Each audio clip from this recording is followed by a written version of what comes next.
ইলাহা ইল্লাল্লাহ লা ইলাহা লা ইলাহা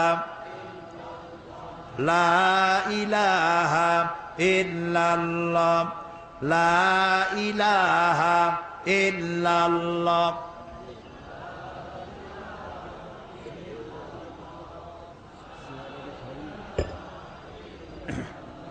আর একটু বলি, কোরআন শরীফ শুনতে যারা আসবেন নিয়ত করে আসবেন যে পুরোটা শুনবো। আর যাদের হাঁটাহাঁটি করার অভ্যাস, মেহেরবানি করে আগামীকাল এক পাশে বসবেন যাতে আপনি আপনার ইচ্ছা মতো চলে যেতে পারেন। তা না হলে পরে অর্ধেক শুনবেন চলে যাবেন, তাহলে তো কিছু বোঝাই হলো না। এই লোকেরা এত টাকা খরচ করে আয়োজন করলো, আপনি অর্ধেক শুনলেন পুরোটা শুনলেন না, বুঝতেও পারলেন না। নিজেকে মাহরুম করা ঠিক হবে ভাই? তো সেইভাবে বুঝে শুনে বসেন আর শোনেন। আমি আজকে আলোচনা করতে চাই এমন একটি জায়গা থেকে, আমাদের সকলের উদ্দেশ্য আমরা যেন জান্নাতে যাইতে পারি। এটা ঠিক কিনা? আর যারা ঠিক কইতে পারলেন না তাদের অবস্থা তো খুবই করুণ। আমাদের উদ্দেশ্য কি? জান্নাত। আমাদের উদ্দেশ্য কি? জান্নাত। দুনিয়ায় যেন শান্তি পাই আর আখিরাতে যেন জান্নাতে যেতে পারি। আল্লাহ যেন তৌফিক দেয়, জোরে কোন আমিন। সেই জান্নাতে যাওয়ার জন্য আল্লাহ তাআলার পক্ষ থেকে কিছু ফর্মুলা দেওয়া আছে, সেই ফর্মুলায় আমরা প্রবেশ করি। পড়েন আমার সাথে সবাই। আউযু বিল্লাহি মিনাশ শাইতানির রাজীম। বিসমিল্লাহির রাহমানির রাহিম। পিছনে পিছনে পিছনে, তা নাহলে ওইদিকে লোকদের কষ্ট হবে। শয়তানের ওয়াসওয়াসা থেকে আল্লাহর কাছে পানা চাই।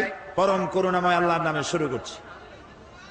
ইন্নাল্লাহা আশতারা মিনাল মুমিনিনা আনফুসাহুম ওয়া আমওয়ালাহুম বিআন্না লাহুমুল জান্নাহ يقاتلون في سبيل الله فيقتلون ويقتلون وعدا عليه حقا في التوراة والإنجيل والقرآن ومن أوفى بعهده من الله فاستبشروا ببيعكم الذي بايعتم به وذلك هو الفوز العظيم। সূরা তাওবা 111 নম্বর আয়াত। আল্লাহ তাআলা বলছেন, ইন্নাল্লাহা আশতারা মিনাল মুমিনিনা আনফুসাহুম ওয়া আমওয়ালাহুম বিআন্না লাহুমুল জান্নাহ। নিশ্চয়ই আল্লাহ তাআলা মুমিনের জান এবং মালকে খরিদ করে নিয়েছেন জান্নাতের বিনিময়। ইউকাতিলুনা ফি সাবিলিল্লাহ, তারা আল্লাহর রাস্তায় লড়াই করে। ফায়াকতুলুনা ওয়া ইউকতালুন, এই রাস্তায় তারা মরে এবং মারে। ওয়াদান আলাইহি হাক্কান ফিত তাওরাতি ওয়াল ইনজিলি ওয়াল কুরআন, এই মুমিনদের জন্য আল্লাহ যে জান্নাত দিবেন সেই ওয়াদা আল্লাহ ইতিপূর্বে তাওরাতে করেছেন, ইনজিলে করেছেন, আর এই কোরআনেও করলেন। ওয়াযালিকা ওয়ামান আওফা বিআহদিহি মিনাল্লাহ, আর আল্লাহর চাইতে ওয়াদা পূরণকারী কে হতে পারে? ফাস্তাবশিরু বিবাইকুমুল্লাযী বায়াতুম বিহি, সুতরাং তোমরা যারা আল্লাহর সাথে এই অঙ্গীকার করতে পারলে তারা আনন্দ করো। এই অঙ্গীকার যে করতে পারলে, আল্লাহর সাথে যে চুক্তিবদ্ধ হতে পারলে, এজন্য আনন্দ করো। ওয়াযালিকা হুয়াল ফাওজুল আযীম, আর এটাই হলো সবথেকে বড় কামিয়াবি। সাদাকাল্লাহুল আযীম, আল্লাহ মহা সত্য বলেছেন। আলহামদুলিল্লাহ বলো।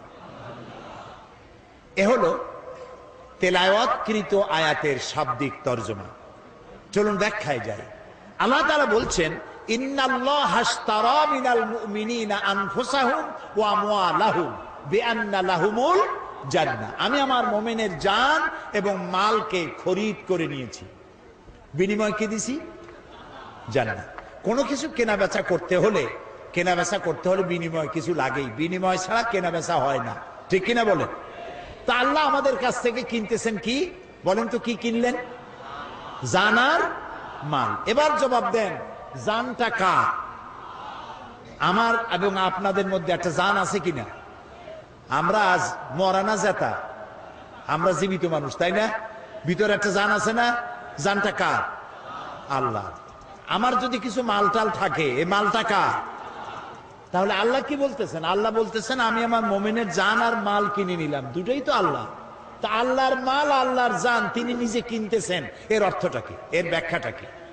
ব্যাখ্যাটা হচ্ছে, জান আর মাল তো আল্লাহ, কিছুদিনের জন্য আমাদের কাছে আল্লাহ তাআলা এটাকে আমানত রেখেছেন। আমাদের কাছে এটা কি? আমানত। জান যদিও আমার, আমি দাবি করি, কিন্তু মূলত মালিককে। এই জন্য মানুষ আত্মহত্যা, খোদকুশি করতে পারে না, আত্মহত্যা করতে পারে না, সুইসাইড করতে পারে না। কেন পারে না? আমার আত্মা আমি নষ্ট করবো, তাতে অসুবিধাটা কি? অসুবিধা হলো এই, আত্মা তোমার না, এটা আল্লাহ তাআলা তোমার মধ্যে আমানত রেখেছেন, এটাকে হত্যা করতে তুমি পারো না। যদি কেউ আত্মা হত্যা করে চিরকাল জাহান্নামের ভিতরে থাকতে হবে, বলেন নাউযুবিল্লাহ। জীবনের প্রতি বিতৃষ্ণ হয়ে আত্মহত্যা কেউ করতে পারবে না, জায়েজ নাই, কারণ ওটা আল্লাহ। তাহলে আল্লাহ বলছেন আমি আমার মোমেন বান্দার জান নিলাম, মানও নিলাম, কিনে নিলাম, দিলাম জান্নাত। কিনলেনটা কি? এই যে কিনলেন, তিনি কিনেছেন ইচ্ছা। জান আর মাল খরচের ইচ্ছাটা আল্লাহ কিনেছেন। বলেন তো কি কিনেছেন? ইচ্ছা, মর্জি। কিরকম? জানটা তো আল্লাহ। আল্লাহ রাব্বুল আলামিন বলেন আমি আমার মুমিনের জান কিনেছি। তার মানে হলো এই জানটা, মুমিন বান্দা তার জানকে আল্লাহর অপছন্দনীয় জায়গায় খরচ করতে পারবে না। এমন কোন জায়গায় সে শ্রম দিতে পারবে না, জীবন দিতে পারবে না যেই জায়গায় আল্লাহর রেজামন্দি নাই, আল্লাহ খুশি নয়। আমার জান আছে, মানে এই জান আছে বলেই তো শক্তি আছে। এই শক্তি যে আছে, এই শক্তি আমি অন্য কোথাও আল্লাহর মর্জির বাইরে আমি খরচ করতে পারবো না। আমি এমন কোন মিছিলে অংশগ্রহণ করতে পারবো না যেই মিছিলে আল্লাহ রেজামন্দি নাই, আল্লাহ রাজি নয়, এমন কোন মিছিলে আমি যেতে পারি না। আমি এমন কোন সমাবেশে যেতে পারি না যেই সমাবেশে আল্লাহ রাজি নয়। আমি এজন্য রাত জাগতে পারি না যে রাত জাগায় আল্লাহ খুশি নয়। আমি দেওয়ালে এমন কিছু লিখতে পারি না যাতে আল্লাহ খুশি নয়। আমি আমার জীবনকে খরচ করার জন্য, শারীরিক শ্রম দেওয়ার জন্য যত কাজ আছে, এর কোনোটাই আমি করতে পারি না যেখানে আল্লাহর খুশি নাই। আমি সেই সব কাজ করব যে কাজ করলে আমার আল্লাহ খুশি হন, কারণ আমার জানটা আল্লাহ আমার কাছে আমানত রেখেছেন, আমার ইচ্ছাটা তিনি কিনে নিয়েছেন। মালটাও কিনে নিয়েছেন। কে কিনেছেন? আল্লাহ। অর্থাৎ ইচ্ছা কিনেছেন। এই মাল আপনি যেখানে সেখানে দিতে পারবেন না। কোন খ্রিস্টান আসলো আমি একটা গির্জা বানাবো, তো আমাদেরকে কিছু পয়সা করে দেন, চান্দা দেন। একজন হিন্দু এলেন, তিনি বললেন দুর্গা পূজা আমার মূর্তি বানাবার পয়সা টয়সা নাই, আমারে কিছু পয়সা দেন। আপনি কি দিতে পারবেন? না, পারবেন না, পারবেন না। তবে হ্যাঁ, কোন খ্রিস্টান, কোন বৌদ্ধ, কোন হিন্দু এসে যদি বলে যে আমার মেয়ে বিয়ে দিতে পারছি না পয়সার অভাবে, আপনি অবশ্যই দিবেন। যদি বলে যে আমার ঘরের চাল দিয়া পানি পড়ে, আপনি অবশ্যই টিন কিনে দিবেন। যদি বলে আমার বাড়িতে একটা টিউবওয়েল আছে আর্সেনিক যুক্ত, আমি পানি পান করতে পারি না, বিশুদ্ধ পানিও পান করার জন্য ডিপ টিউবওয়েলের ব্যবস্থা করে দিতে পারবেন। অর্থাৎ মানবিক দিক থেকে আপনি প্রত্যেকটি মানুষের খেদমত করতে পারবেন, কিন্তু পয়সা এমন জায়গায় দেওয়া যাবে না যে আপনার পয়সা দিয়ে আল্লাহর সাথে শিরক করা হবে, আপনি সেই শিরকের সহযোগিতা করতে পারবেন না। এমনকি আপনি যদি জানেন যে আপনার বাড়িতে একটা পাঠা আছে, এই পাঠাটা পূজার গুণে কিনতে এসেছে পূজা বলি দেবে বলে, আপনি জেনে শুনে পূজার পাঠা বলি দেওয়ার উদ্দেশ্যে আপনি বিক্রি করতেও পারবেন না, জায়েজ নেই। কথা কি বুঝে আসতেছে? তার মানে আপনার অর্থ, একজনে আসলো যে ঢাকা থেকে গায়িকা নর্তকী ওপেন কনসার্ট করার জন্য আসতেছে। ওপেন কনসার্ট এগুলো যারা করে, পুরুষগুলি মাথার চুল বিশাল বিশাল লম্বা লম্বা, এদিকে ধাপ দেয় ওদিকে ঝাঁপ দেয়, চিৎকার মারে, কি যে কয় আল্লাহ ওরা আসবে, সুতরাং কিছু পয়সা কড়ি লাগবে, আপনি দিতে পারবেন না চান্দা। নায়িকা আসবে, গায়িকা আসবে, আমাদের মহা বিপ্লবী নেতা আসবে, আপনি দিতে পারবেন না পয়সা। এ পয়সা আপনার কাছে আমানত। এ পয়সা কার কাছে? আপনার কাছে কে আমানত রেখেছে? আপনি খরচ করবেন আল্লাহর পথে। আল্লাহ রাজি নাই এমন জায়গায় খরচ করতে পারবেন না, কারণ আপনার জান আর মাল আল্লাহ খরিদ করেছেন। যদি আপনি মোমেন হয়ে থাকেন, ইমানের দাবি যদি করে থাকেন, আপনার জান আপনার মাল আপনার নিজের ইচ্ছায় খরচ করতে পারবেন না। দেখেন, একটা মানুষ যখন মারা যায় তখন কবরের মধ্যে রাখিয়া আমরা কি বলি? মাটি দেওয়ার সময় কি বলি? মাটি দেওয়ার সময় আমরা বলি, মিনহা খালাকনাকুম ওয়া ফিহা নুঈদুকুম ওয়া মিনহা নুখরিজুকুম তারাতান উখরা। এই মাটি দিয়ে তোমাকে তৈরি করা হয়েছিল, এই মাটিতে আবার রেখে গেলাম, এখান থেকে পুনরুত্থিত করা হবে। কবরের মধ্যে রাখার সময় কি বললাম? বিসমিল্লাহি আলা মিল্লাতে রাসূলিল্লাহ। আচ্ছা, মিল্লাতে রাসূলের মধ্যে আপনি কারে রাখলেন? আপনারা আমার কথা শুনতেছেন তো? চিন্তা করতেছেন তো? চিন্তা করেন, তাহলে বুঝতে পারবেন। কবরের মধ্যে একজন বুড়া মানুষ মারা গেছে, কবরের মধ্যে রেখে দিয়ে কইলাম যে আল্লাহর নামে রসুলের দলে উঠাই দিয়ে গেলাম। মর্মার্থ এটাই। এখন কারে আপনি রসুলের দলে উঠাই দিলেন? এই বুড়া যখন কলেজের ছাত্র ছিল, বিশ্ববিদ্যালয়ের ছাত্র ছিল, যত মিছিল করেছে তার কোন মিছিল আল্লাহর কাজে লাগে নাই, ইসলামের কাজে লাগে নাই। যত দেওয়ালে দেওয়ালে লিখেছে আল্লাহর কাজে লাগে নাই, রসুলের কাজে লাগে নাই। বরং যারা ইসলামের কথা বলতো, ইসলামের কাজ করতো, পথে ঘাটে ধরিয়া তাদেরকে জনমের মতো পিটাইতো। ছাত্র জীবনে যা করলো সবগুলি ইসলামের বিরুদ্ধে করেছে, আল্লাহর জন্য করে নাই। সে যদি কবি হয়, যত কবিতা লিখেছে, ফুলের জন্য কবিতা, চাঁদের জন্য কবিতা, মাটির জন্য কবিতা, দেশের জন্য কবিতা, এই সুন্দর করে পৃথিবী যিনি বানালেন তার নামে কবিতা নাই। তিনি যদি সাংবাদিক হন, তার সাংবাদিকতায় ইসলামের শুধু সর্বনাশী হয়েছে, ইসলামের পক্ষে একটা কথাও লেখে নাই। চতুর্দিকে শুধু সাম্প্রদায়িকতা, মৌলবাদ আর মৌলবাদ। ইসলামের পক্ষে লিখতে পারল না। আহারে, আজকে মনে পড়লো শেখ বেলালের কথা এই মুহূর্তে। বেলাল শূন্য খুলনায় আজকে এসেছি। আমি যখনই খুলনা আসতাম, শেখ বেলাল ছুটে আসতো, আমি কি বক্তব্য রাখবো তার একটা ব্রিফিং নেওয়ার জন্য। সন্ধ্যার আগেই ঢাকায় পৌঁছায় দেবে। বেলাল, কি সুন্দর নাম তার মা বাপ তার রাখছে, একটা ব্লাড ডায়মন্ড, খুলনার রত্ন, সাংবাদিক জগতের উজ্জ্বল জ্যোতিষ্ক। আল্লাহ তাআলা বেলালকে কিয়ামতের দিন হযরত বেলালের সাথী করে জান্নাতে রেখো। এই সাংবাদিকতার দাম আছে, যে সাংবাদিকতা আল্লাহর কাজে লেগেছে, রসুলের কাজে লেগেছে, ইসলামের কাজে লেগেছে। কলম ধরলেই ইসলামের বিরুদ্ধে, কলম ধরলেই মৌলানাদের বিরুদ্ধে, কলম ধরলেই মাদ্রাসার বিরুদ্ধে সমানে, অথচ জন্ম দিয়েছে একজন মুসলমান, পেটে ধারণ করেছে এক মুসলিম মা। কোন সাহসে ইসলামের বিরুদ্ধে লেখো?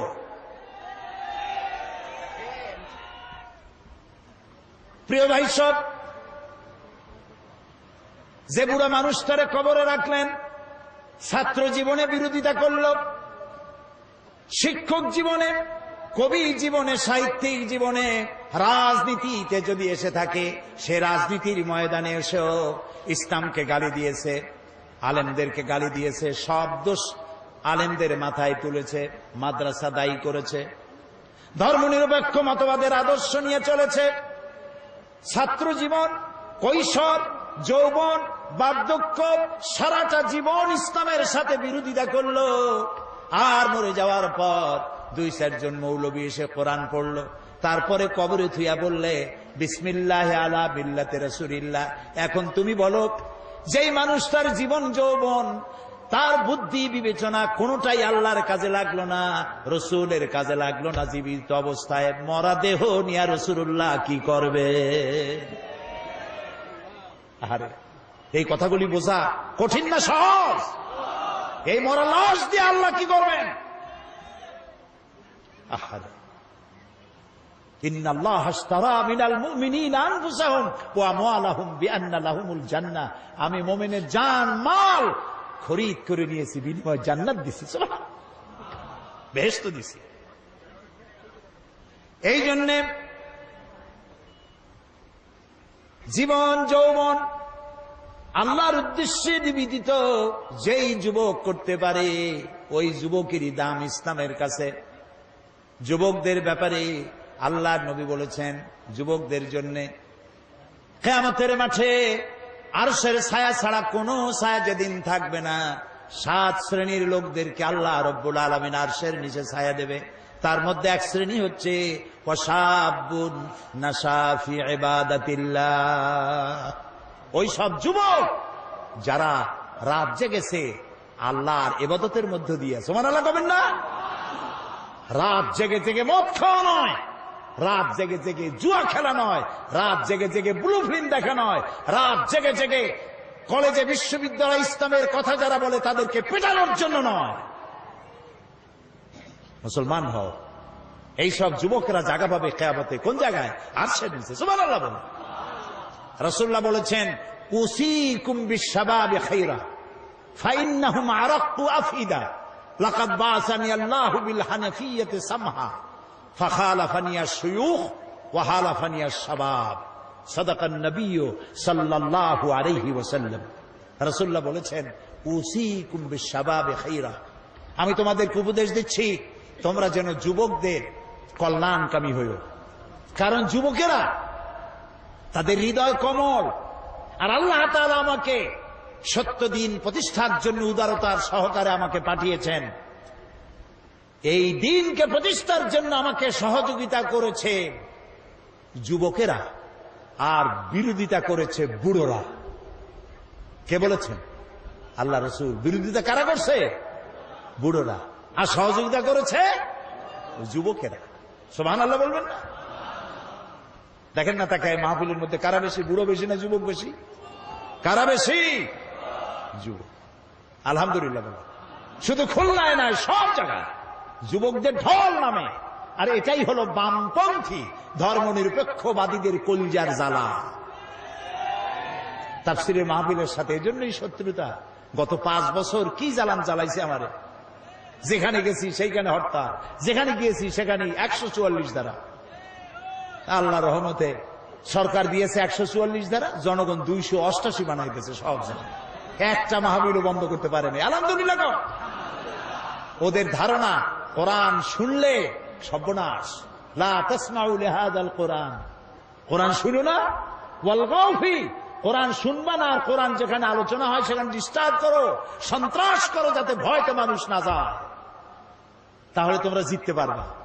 এই যত বাধা দিছে লোক তত বেশি হয়েছে। সুবহানাল্লাহ বলেন, আলহামদুলিল্লাহ বলেন। ওদের সব থেকে বড় লস, তারা ধারণা করে এত কষ্ট করে যুবক পোলাপান ট্রেনিং দিয়া, পয়সা দিয়া, মদ দিয়া, নারী দিয়া, ব্লু ফিল্ম দিয়া এত কিছু করলাম, একটা মাহফিলের ওয়াজ শুনিয়া সব তো আমাদের পুকুরে জিয়ানো মাছগুলি সব চলে গেল ইসলামের পুকুরে। Heavy loss, heavy loss. Loss তোমাদের হবে, মুতু বিগাইজিকুম, তোমাদের লস হতেই থাকবে। ইসলামের পাল্লা ভারী হবে ইনশাআল্লাহ। বলেন ইনশাআল্লাহ। ইনশাআল্লাহ। প্রিয় ভাই সব, সুতরাং যুবকদের জন্য আল্লাহ খুশি, যুবকদের প্রতি রাসূলুল্লাহ খুশি। ওই সব যুবক যারা রাত জেগেছে আল্লাহর ইবাদতের মধ্য দিয়ে। সুবহানাল্লাহ। কারণ বুড়া বয়সে মানুষ তো করবে কি? রাত্রে ঘুম আসে না, তখন তো জাগবেই। আর যৌবন বয়সে ঘুম আসে খালি, সেই ঘুমটারে বাদ দিয়া যদি তাহাজ্জুদের নামাজ পড়ে আল্লাহ খুশি হয়ে যায়। সুবহানাল্লাহ। এই জন্য হযরত আবু সাঈদ খুদরি রাদিয়াল্লাহু তাআলা আনহু তিনি বলেছেন যে তিনি যখন হযরত আবু সাঈদ খুদরি রাদিয়াল্লাহু তাআলা আনহু তিনি কোন যুবককে মজলিসে আসতে দেখলে তিনি দাঁড়ায় যেতেন, বলতেন মারহাবান বিওয়াসিয়াতি রাসূলিল্লাহ সাল্লাল্লাহু আলাইহি ওয়াসাল্লাম قد আমারানা আন নাহফাযাল হাদিসা ওয়া নুআসসিয়া লাকুম বিল মাজালিস। তিনি বলতেন যুবক আসতেছে দেখলে দাঁড়ায় যেতেন আর বলতেন ওয়েলকাম, স্বাগতম। হে রসুলের চলন্ত ওসিয়ত, উপদেশ, আমি তোমাকে ওয়েলকাম করছি, তুমি বসো। রসুল্লাহ আমাদেরকে নির্দেশ করেছেন আমরা যেন রসুলের হাদিসগুলিকে মুখস্থ করি, আর যুবকদেরকে যেন আমাদের মজলিসের মধ্যে সুন্দর করে জায়গা করে দে। আলহামদুলিল্লাহ। প্রিয় ভাই সব, সুতরাং একজন মুসলমান তার জীবন যৌবন সবটা কাটাবে ইসলামের পথে। কার পথে? যদি বলেন কার পথে? ইসলামের পথে। যেখানে ইসলাম সেখানে আমি, যেখানে ইসলাম নাই আমি নাই, তাহলেই মুসলমান হওয়া যাবে। এজন্য আল্লাহ রাব্বুল আলামিন বলেন, ইন্নাল্লাহা আশতারা মিনাল মুমিনিনা আনফুসাহুম ওয়া আমওয়ালাহুম বিআন্না লাহুমুল জান্নাহ। আল্লাহ তাআলা বলেন, আমি আমার মুমিনের জান এবং মালকে খরিদ করেছি, বিনিময়ে তাকে আমি জান্নাত দান করে দিয়েছি। আল্লাহ তাআলা বলেন, এরা হচ্ছে সেই সব মুমিন যারা আল্লাহর রাস্তায় লড়াই করে। আল্লাযীনা আমানু ইউকাতিলুনা ফি সাবিলিল্লাহ, যারা ঈমানদার তারা লড়াই করে আল্লাহর পথে। ওয়াল্লাযীনা কাফারু ইউকাতিলুনা ফি সাবিলিত তাগুত, আর যারা নাকি কাফের তারাই লড়াই করে মানুষের তৈরি করা আইন প্রতিষ্ঠার জন্য। কে বলতেছেন? কে বলতেছেন? সুতরাং সকলকে মনে রাখতে হবে, আর যারাই উপস্থিত হয়েছেন, যিনি যাই করেন, মনে রাখতে হবে ইসলামের বাইরে যা সব জেহালা, অজ্ঞতা, মূর্খতা। সমাজতন্ত্র বলেন আর ধর্ম নিরপেক্ষ মতবাদ বলেন, সব জেহালা। ইসলাম হচ্ছে একমাত্র জীবন ব্যবস্থা, এবং এটাই প্রতিষ্ঠার জন্য আল্লাহ তাআলা বলেছেন যারা ঈমানদার তারা এটাকে প্রতিষ্ঠার জন্য লড়ে, আর যারা কাফের তারা মানুষের তৈরি করা মতবাদকে প্রতিষ্ঠার জন্য লড়াই করে। আল্লাহ তাআলা বলছেন, এই রাস্তায় লড়াই করতে গিয়ে তারা মারে এবং মরে, দুটোই হয়। লড়াই করতে গেলে লড়াইয়ের ময়দানে খালি যে আমি বাইসে যাব, আমি জিতবো, তা হবে না। মরেও মারেও, দুটিই হয়। ইসলামের এটার নাম রাখা হয়েছে জিহাদ, কিন্তু জিহাদটা এর পরিষ্কার স্পষ্ট ধারণা অনেকের কাছে নাই। কারণ হলো, ওই যে ফার্সিতে একটা কথা আছে, ওয়ালাকিন কালামদার কাফে দুশমন আস্ত, দুশমনের হাতে ছিল কলম, তারা মুসলমানদের ইতিহাসকে যেমন খুশি তেমন তারা বিকৃত করেছে। তারা জিহাদ শব্দটারে এমন সর্বনাশ করছে যে জিহাদ নাম শুনলেই মানুষের চোখের সামনে একটা ছবি ভেসে ওঠে, রক্তচক্ষু, দাড়ি, হাতে তরবারি, হিন্দু খ্রিস্টান যা পায় সমানে কচু কাটা করে, এর নাম জিহাদ। নাউজুবিল্লাহ, জোরে বলেন নাউজুবিল্লাহ। এর নাম জিহাদ নয়, ওয়ার। ইংরেজিতে বলা হয় ওয়ার, বাংলা বলা হয় যুদ্ধ। ওয়ার এবং যুদ্ধ, এটার আরবি হলো হারবুন। জিহাদ নয়, জিহাদ ভিন্ন জিনিস।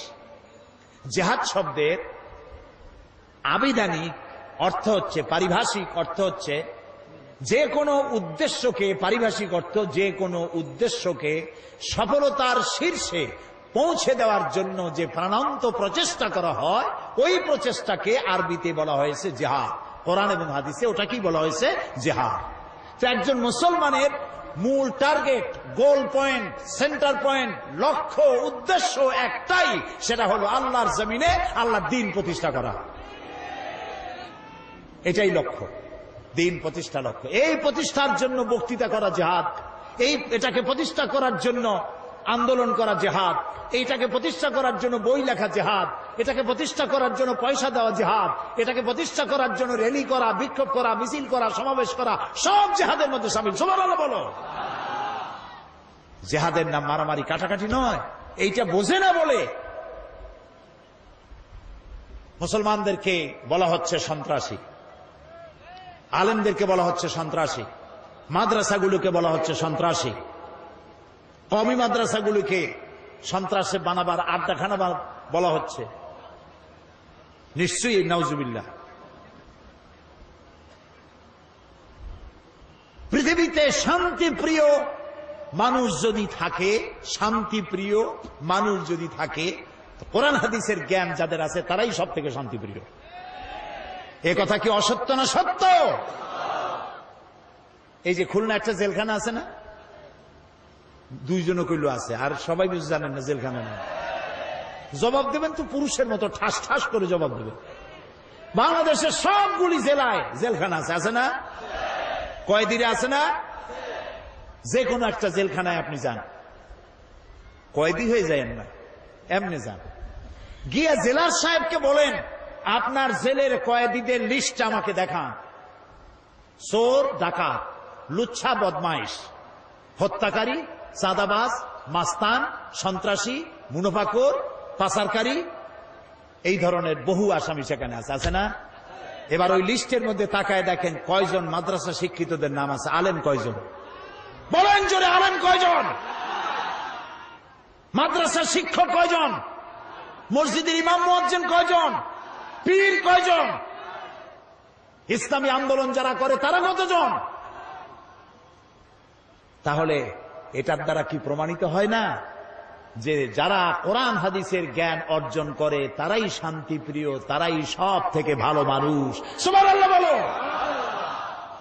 এই ভালো দিকে মানুষ যাতে আসতে না পারে সেই জন্য আমাদের দেশের বামরা, যাদের সবগুলি হলো আকাম, এই বামেরা পত্রপত্রিকার মাধ্যমে সন্ত্রাস সন্ত্রাস সব জায়গায়, মাদ্রাসায় সন্ত্রাস খুঁজে বেড়ায়, আর খুঁজে বেড়ায় বাংলা ভাই, ইংরেজি ভাই, উর্দু ভাই, সব হাবিজাবি কি এর কি, আর যত সন্ত্রাস এগুলি তারা বানিয়েছে।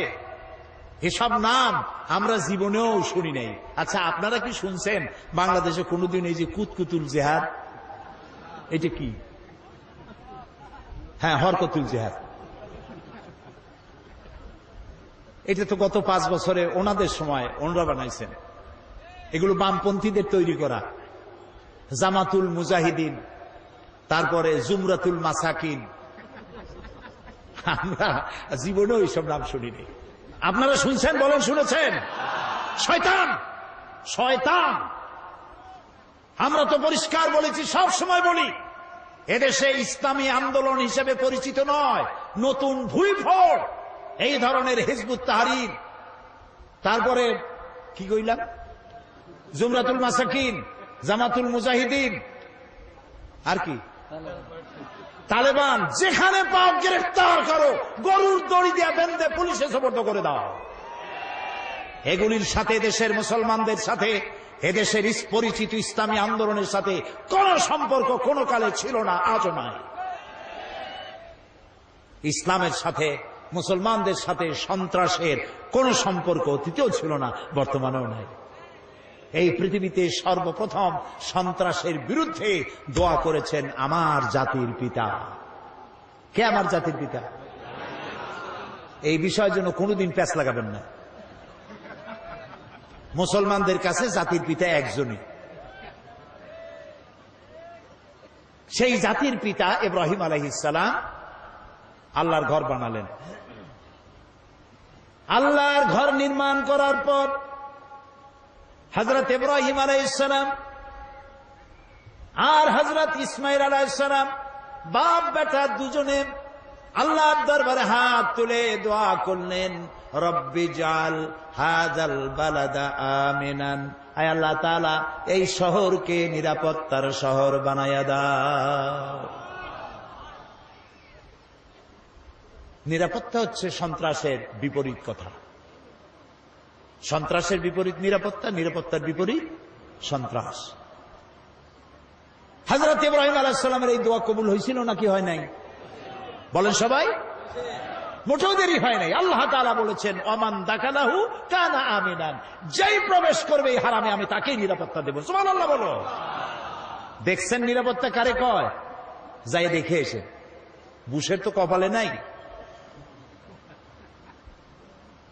নন মুসলিম এন্ট্রি স্ট্রিক্টলি প্রহিবিটেড। যাদের কপালে আছে তারা যাইতে পারে। লক্ষ লক্ষ মুসলমান নরনারী এক জায়গায় চলাফেরা, এক ঘর, এক বাইতুল্লাহ শরীফ তাওয়াফ করতেছে, নামাজ পড়তেছে, মুজদালেফায় রাত কাটাচ্ছে।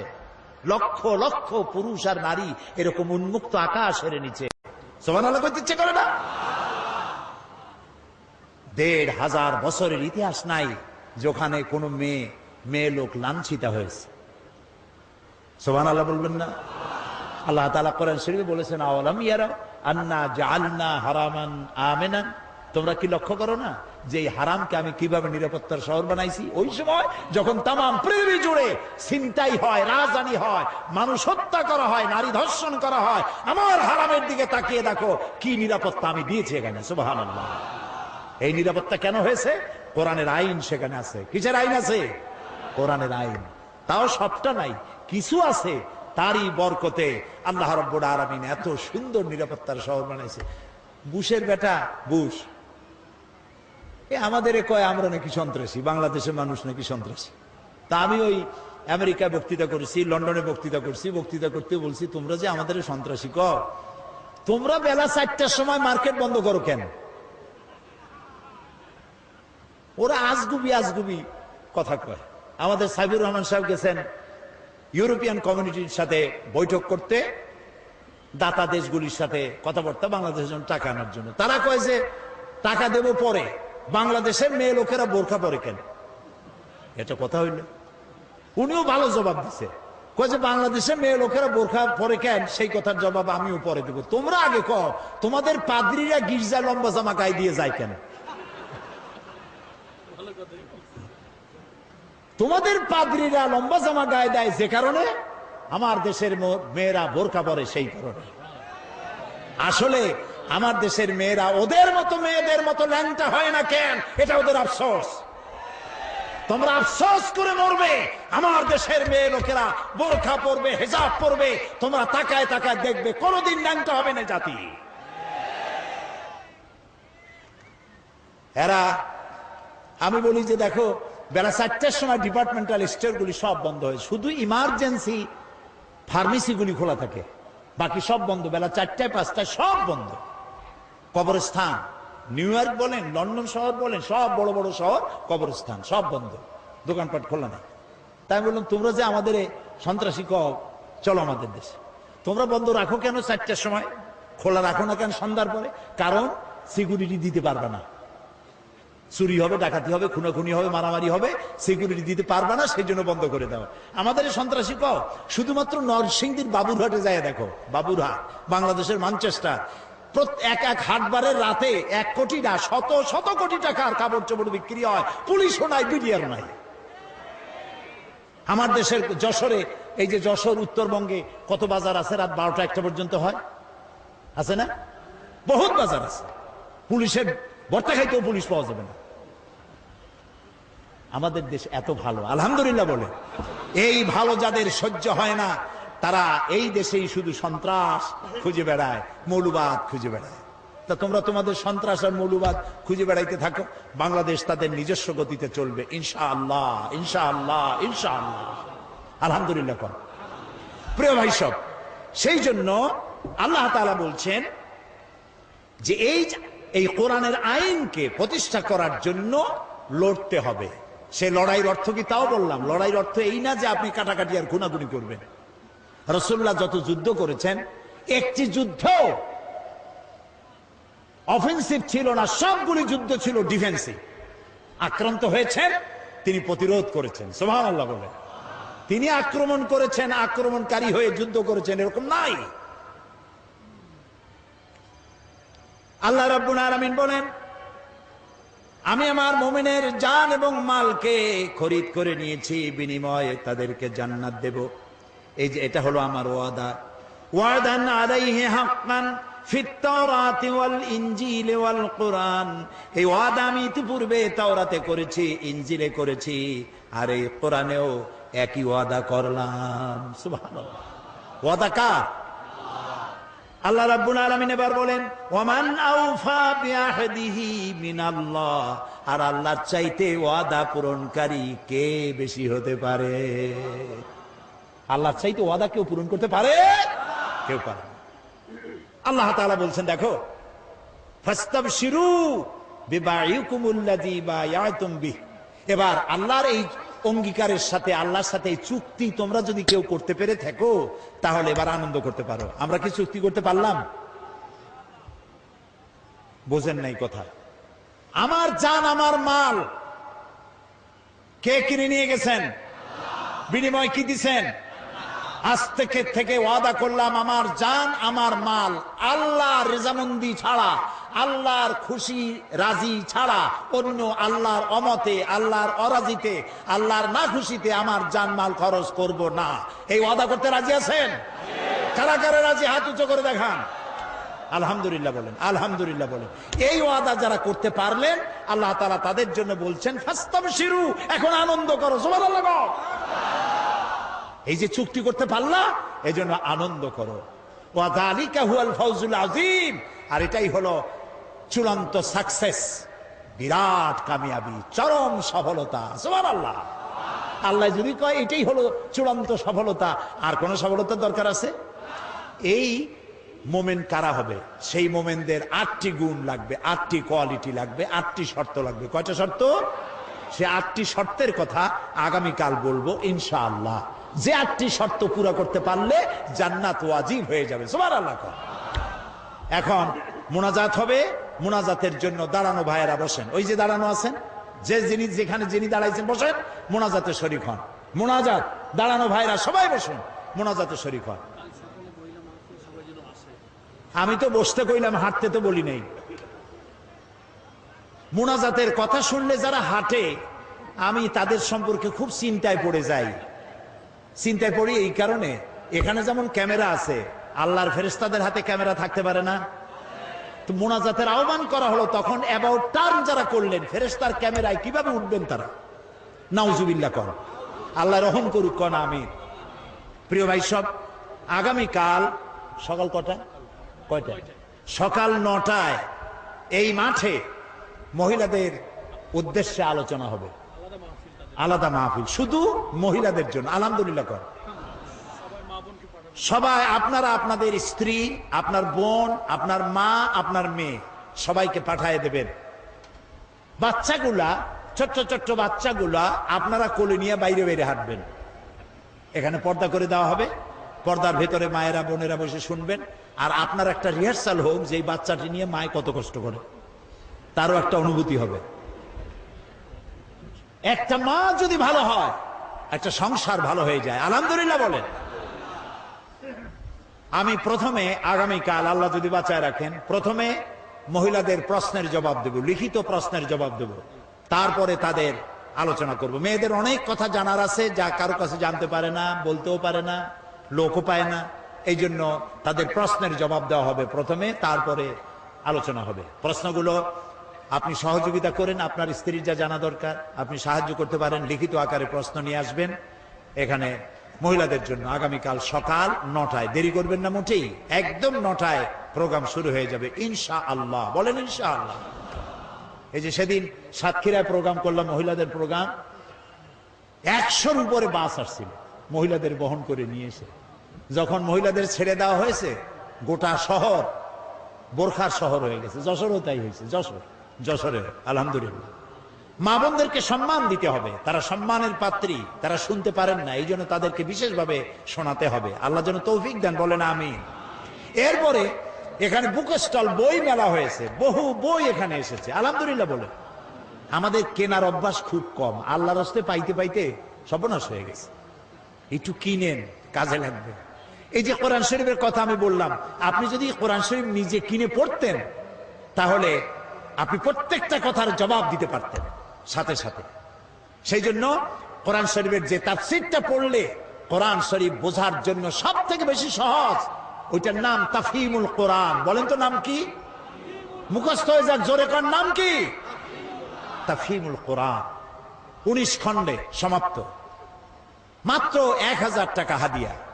যদি পারেন পুরোটা কেনেন, না পারেন অর্ধেক কেনেন, না পারেন তার অর্ধেক কেনেন, না পারেন এক এক কপি কেনেন, তাও কেনেন, পড়া শুরু করে দেন। কোরআন বোঝা মুমিনের সব থেকে বড় কাজ।